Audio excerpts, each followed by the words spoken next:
गुरु प्यारे सात संगत जी, राधा स्वामी जी। आज का जो वीडियो है वह गुरु के दिए हुए नाम के विषय पर आधारित है। सात संगत जी, हम लोग आज बात करेंगे कि गुरु जो नाम देता है उसमें ताकत कितनी होती है।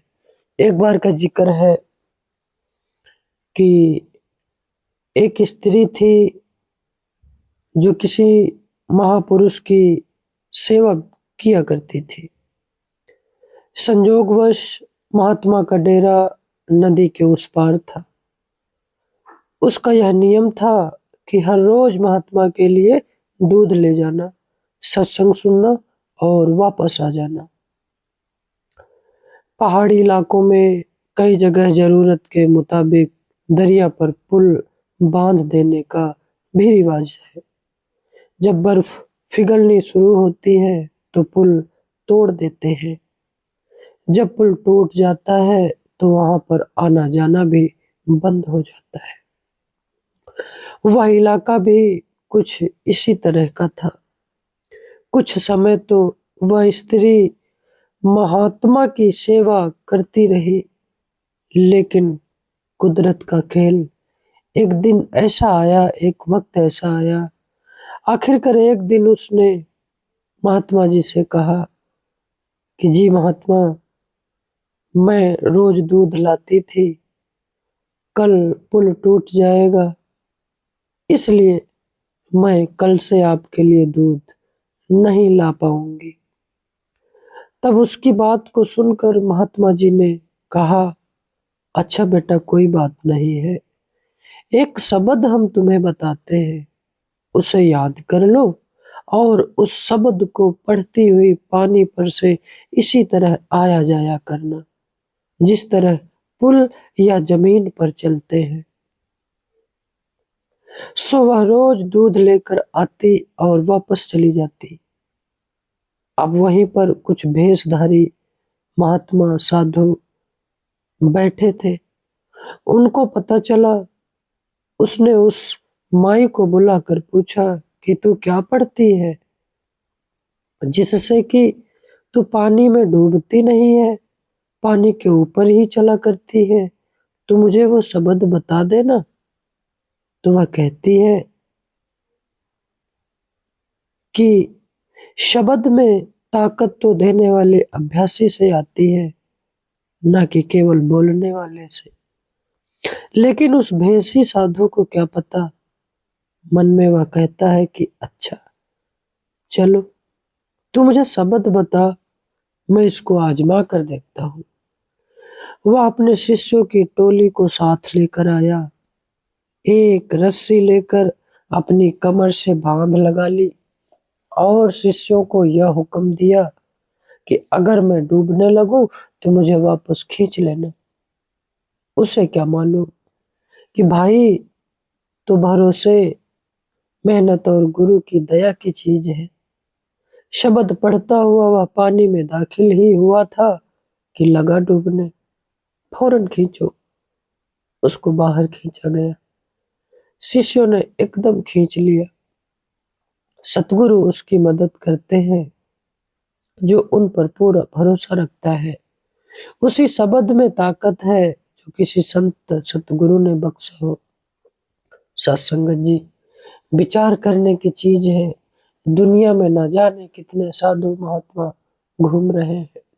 हम उनसे नाम लेकर भजन सिमरन भी करते हैं, पूजा पाठ जप तप हवन आदि नाना प्रकार के कार्य करते हैं।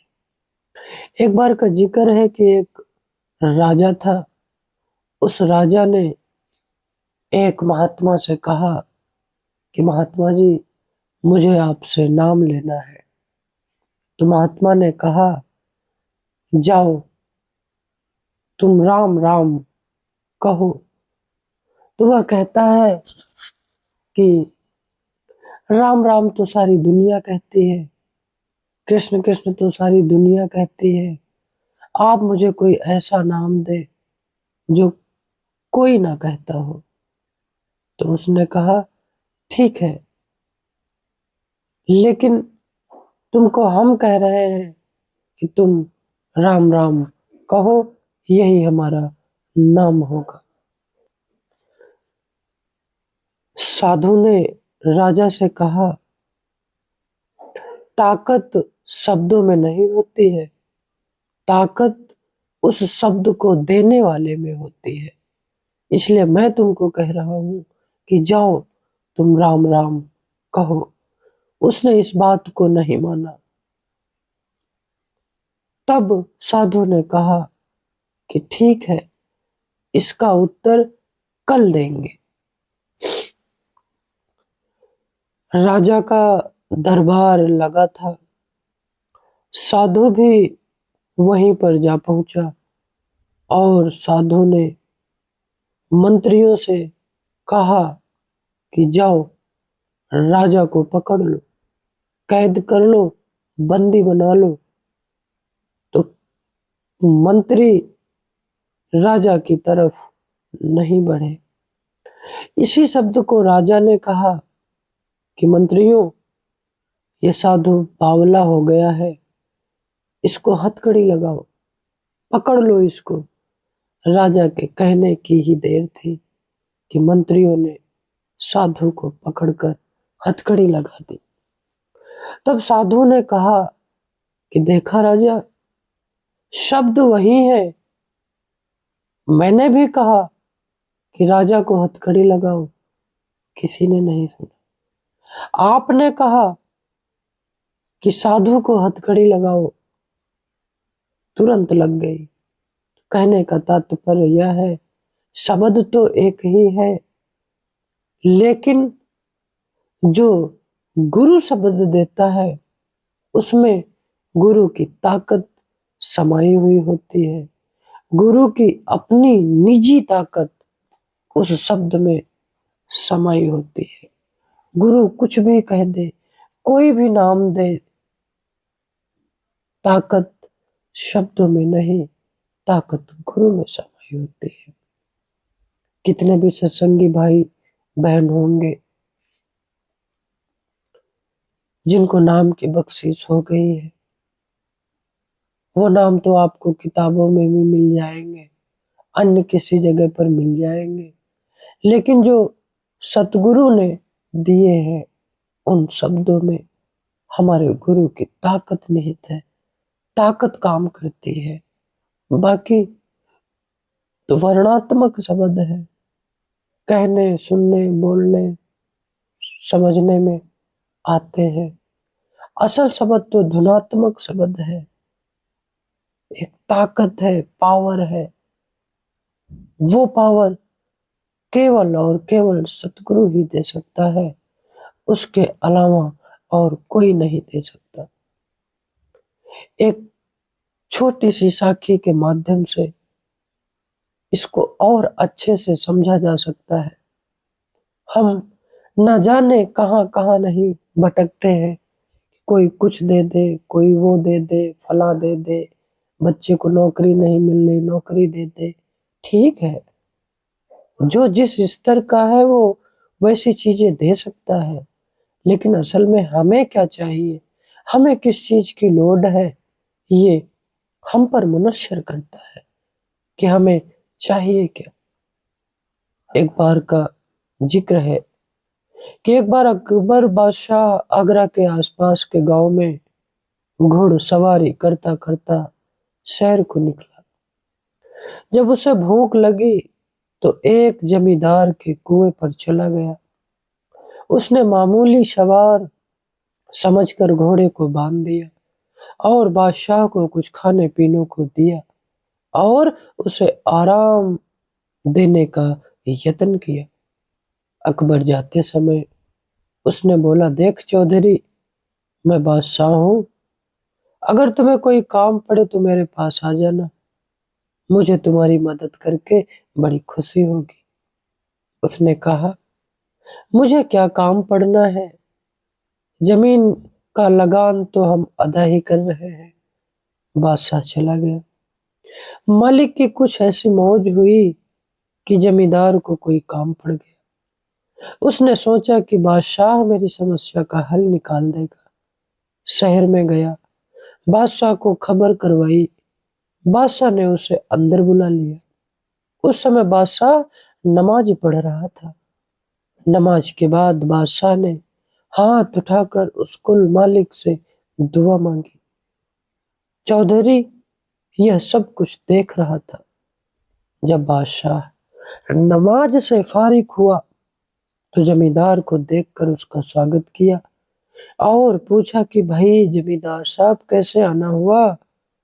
तो जमींदार साहब ने कहा, आजीजी से पूछा, कृपया मुझे बताएंगे कि आप क्या कर रहे थे। तो बादशाह ने कहा कि जी मैं खुदा से दुआ मांग रहा था कि मेरा अमुक काम हो जाए, मेरे राज्य में शांति रहे, वगैरह वगैरह।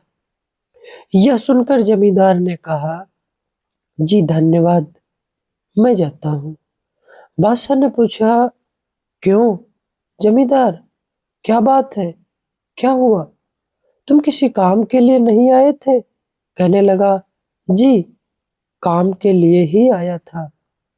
आया तो था, पर मैं भी उसी से मांग लूंगा जिससे आप मांग रहे थे। बेशक आप बादशाह हैं, पर मैंने देखा है कि आप भी मंगते ही हैं। मंगतों से क्या मांगना, तो शर्म किस बात की। मंगतों से मांगने का क्या लाभ है।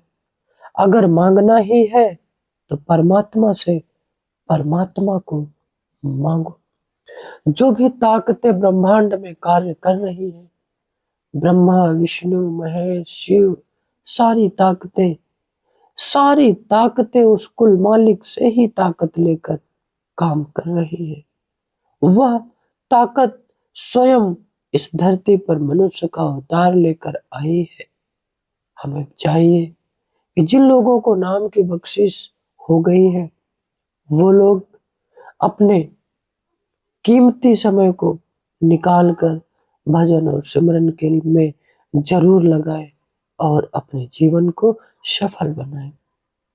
साथ संगत जी, ऐसी ही साखियां, प्रेरणादायक कहानियां, सत्संग शब्द हम आपको साखी वाले बाबा 1991 नामक चैनल के माध्यम से आपको सुनाते रहेंगे।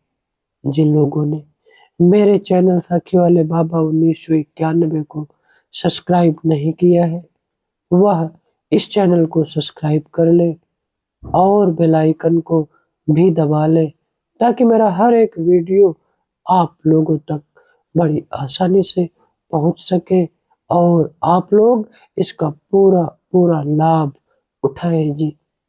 सत्संगत जी, फिर मिलते हैं आपको अगले वीडियो में किसी नई साखी के साथ। तब तक के लिए आप सब लोगों को हमारा प्रेम प्यार भरा राधा स्वामी जी।